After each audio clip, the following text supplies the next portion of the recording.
Join Real Concept Institute. This is #1 institute for entrance test preparation. Here you can prepare for BBA, BCom, Law, PCA, and various entrance exam. Join us today and get 25% discount. Call us 9899382196. नमस्कार सभी को, स्वागत है आप सभी का हमारे YouTube channel पे। और बच्चों, आज हम करने वाले हैं class 12 political science book 1 chapter 1, जिसका नाम है cold war era and non aligned moment. ये चैप्टर बहुत ज़रूरी है एग्ज़ाम के पॉइंट ऑफ व्यू से। और इस चैप्टर की जो कहानी है वो बच्चों शुरू होती है सेकेंड वर्ल्ड वॉर से, यानी कि द्वितीय विश्व युद्ध से कहानी शुरू होती है इस चैप्टर की।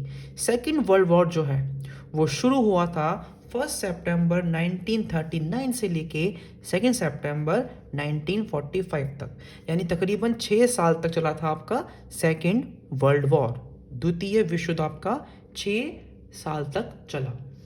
अब आप इस पूरे चैप्टर में इन स्लाइड्स पे और मेरे हाथ पे फोकस कीजिएगा। आपके फुल मार्क्स की गारंटी हमारी है, ठीक है। आप बस फोकस रखिए हमारी स्लाइड्स पे और हमारी इस वीडियो पे।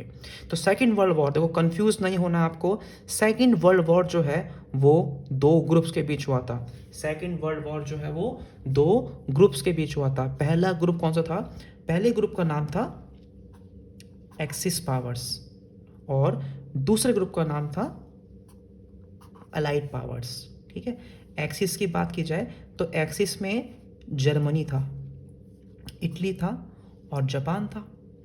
अगर हम अलाइड की बात करें तो अलाइड में यूएस था, यूएसएसआर था, ब्रिटेन था और फ्रांस था। 6 साल तक ये दोनों ग्रुप्स आपस में लड़ते रहे। इन दोनों ग्रुप्स में जो सबसे शुरुआत में जो सबसे हावी हो रहा था वो था जर्मनी, ठीक है बच्चों। तो ये 6 साल तक आपस में लड़े। अंतिम की अगर हम लोग दौर की बात करें तो हम देखते हैं अक्सर कि जर्मनी भी हार जाता है, इटली भी हार गया, जापान भी हार गया। यहाँ से ब्रिटेन और फ्रांस भी जो है थोड़े से आपके ढीले पड़ गए थे। और सेकेंड वर्ल्ड वॉर के एंड तक आते आते 2 सबसे बड़ी जो super powers, I can say 2 जो निकलते हैं हमारे सामने फाइनलिस्ट, वो कौन थे? वो थे यूएस और यूएसएसआर।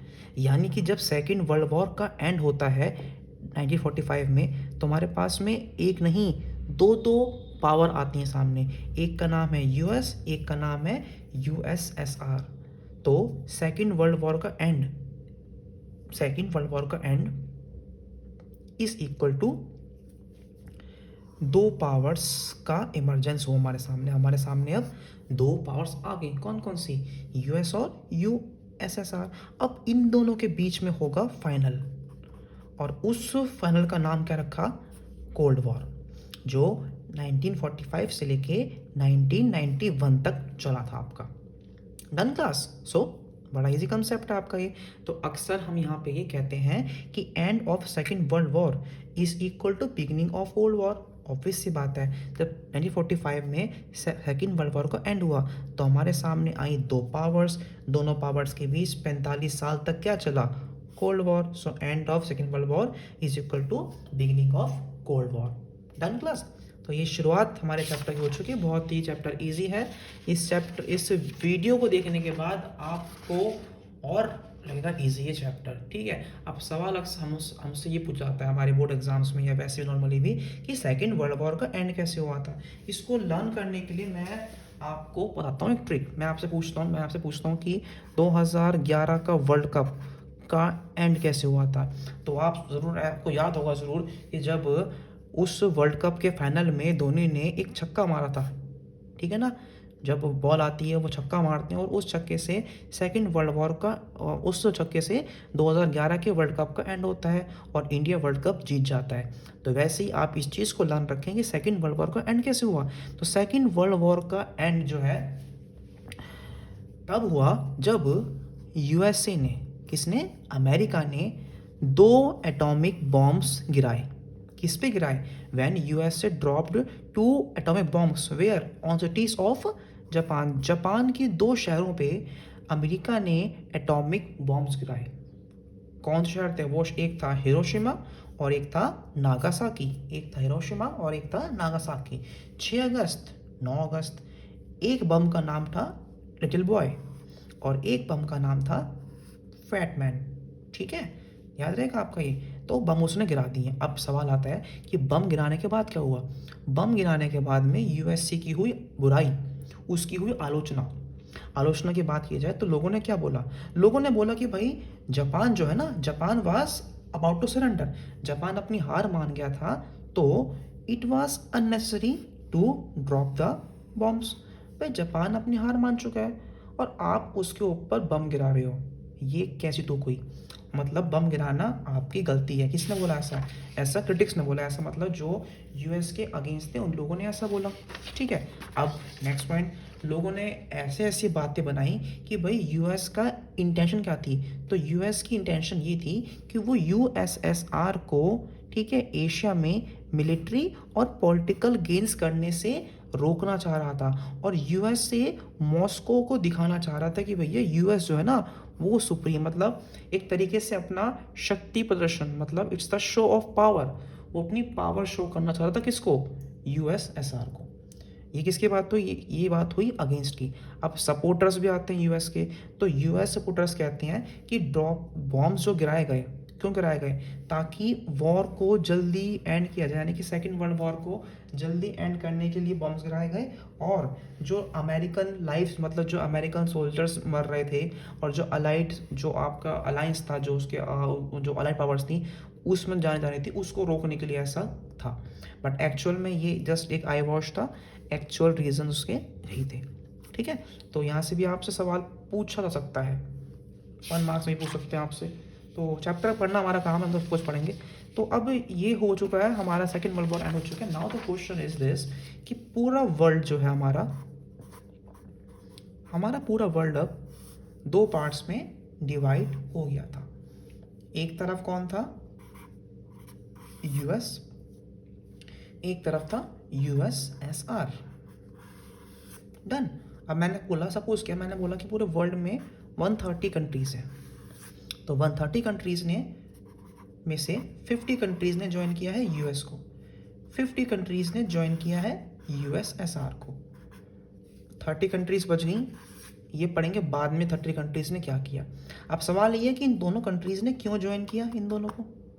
ठीक है, तो ये जानने के लिए हमको पहले इन दोनों के फीचर्स पढ़ने पड़ेंगे, यानी कि इनकी एडलॉजीज पढ़नी पड़ेंगी। तो हम पहले पढ़ते किसकी? हम पढ़ते हैं पहले एडलॉजी यूएसए की। 1 मार्क के पॉइंट ऑफ व्यू से बहुत ज़रूरी है ये। ठीक है, तो पहले क्या है? यूएसए। अगर हम यूएसए की बात करें तो यूएसए की आइडियोलॉजी थी लिबरल डेमोक्रेसी एंड कैपिटलिज्म। क्या थी? लिबरल डेमोक्रेसी और कैपिटलिज्म। 1 मार्क से पूछा जा सकता है। और जो मैंने कहा था 50 कंट्रीज ने, यानी कि 50 कंट्रीज ने जो यूएसए को ज्वाइन किया था, तो इन्होंने मिलके एक ग्रुप बनाया। उस ग्रुप का नाम रखा इन्होंने वेस्टर्न अलायंस। तो उस वेस्टर्न अलायंस का हेड कौन था? उसका हेड था USA. USA was the head of western alliance. तो 50 कंट्रीज प्लस यूएसए, इन्होंने एक ग्रुप बनाया, इसका नाम रखा इन्होंने वेस्टर्न अलायंस। अब क्यों रखा नाम? क्योंकि भैया वेस्ट में थे। पूरे वर्ल्ड मैप पे देखोगे तो वेस्ट में यूएसए है और ईस्ट में आपका यूएसएसआर है। इसी के साथ साथ यूएसए ने देखा कि भैया ऐसा है कि मुझे कुछ ऐसे लोग भी चाहिए, मुझे कुछ ऐसी कंट्री भी चाहिए जो लड़ें, जो लड़ाकू हों, जो मतलब मेरे साथ में मेरी हेल्प करें, मुझे पूरे वर्ल्ड जीतने, मुझे पूरे वर्ल्ड में नंबर 1 बनने के। इसी कारण से यूएसए ने बनाया एक मिलिट्री अलायंस। क्या बनाया? एक मिलिट्री अलायंस, जिसका नाम रखा लोगों ने नाटो। फुल फॉर्म नाटो की क्या है? फुल फॉर्म नाटो की है नॉर्थ अटलांटिक ट्रीटी ऑर्गेनाइजेशन। कब बनाया गया? 4 अप्रैल 1949 को। ठीक है, इसने क्या बोला? इसमें एक तो 12 कंट्रीज थी नाटो में, आपकी 12 कंट्रीज थी, और ये बोलते हैं कि भैया इन 12 में से किसी एक पर भी अटैक हुआ तो वो अटैक 12 के ऊपर माना जाएगा और हम 12 के 12 मिल के आपसे बदला लेंगे।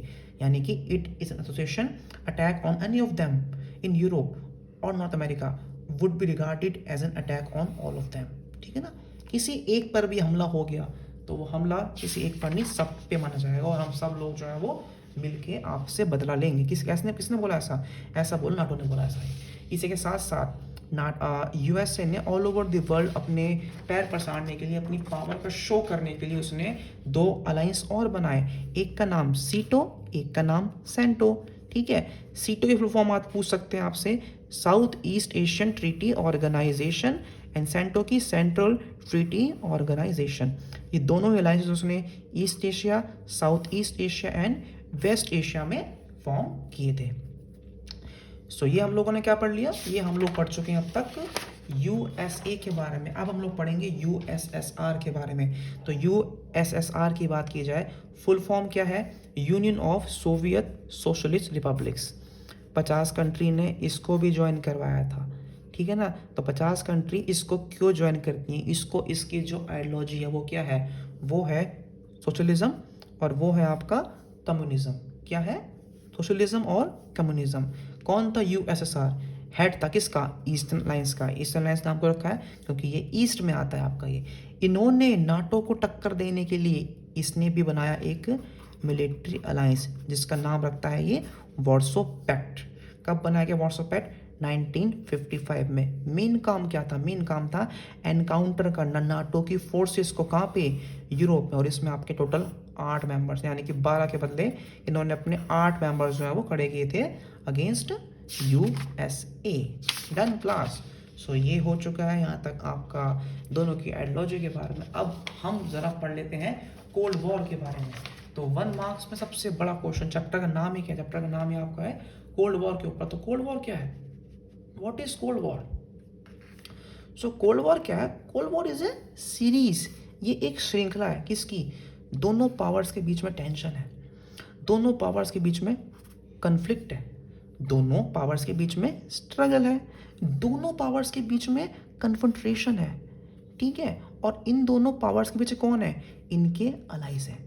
तो ये क्या है, ये एक कोल्ड वॉर है, यानी कि दिलों में जलन है, परेशानियां हैं, टेंशन है, स्ट्रगल है, लेकिन लड़ना नहीं है।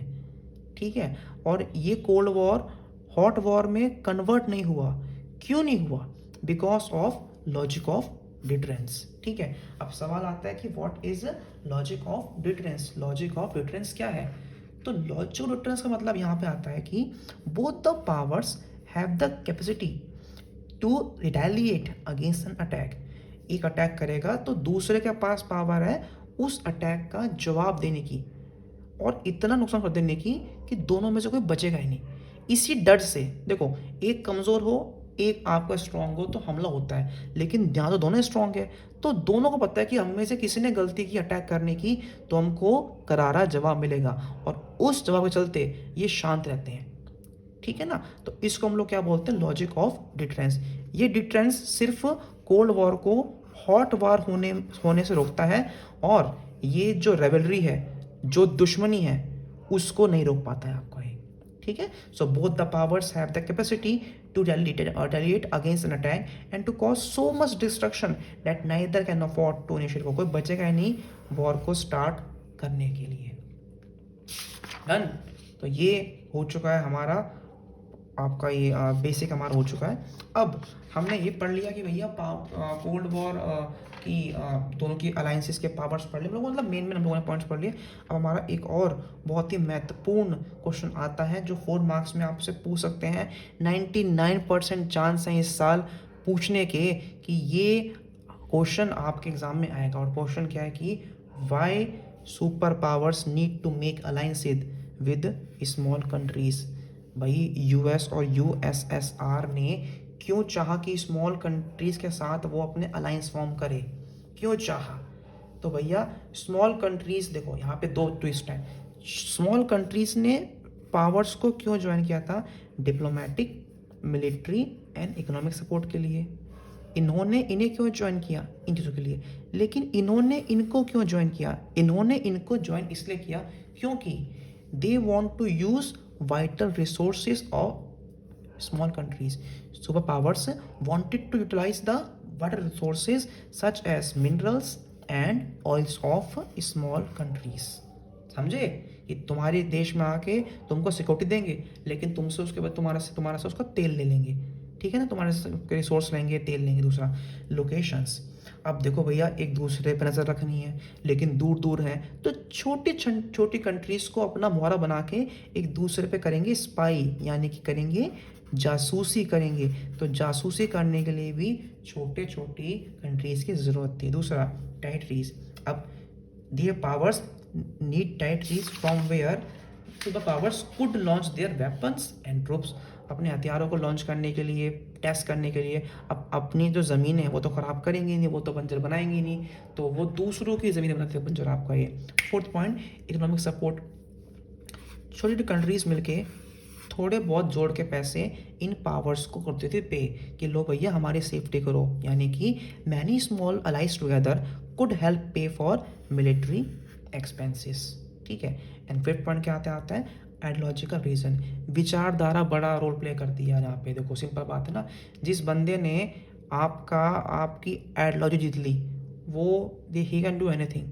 तो दोनों पावर्स के बीच में ये था कि हम जितनी स्मॉल कंट्रीज हमारे पक्ष में होंगी उतना हम लोग आगे बढ़ के ये वॉर जो है वो जीत सकते हैं। Done class. सो ये हमारा पार्ट 1 है। देखो हमें 15-15 मिनट के वीडियोस देख के अपना कवर अप करना है ताकि लंबी वीडियोस भी ना हो और हमें नॉलेज मिल जाए। सो ये पार्ट 1 है। इस पार्ट 1 में हमने जितना पढ़ा है आपको सब आना चाहिए 1 मार्क के पॉइंट ऑफ व्यू से।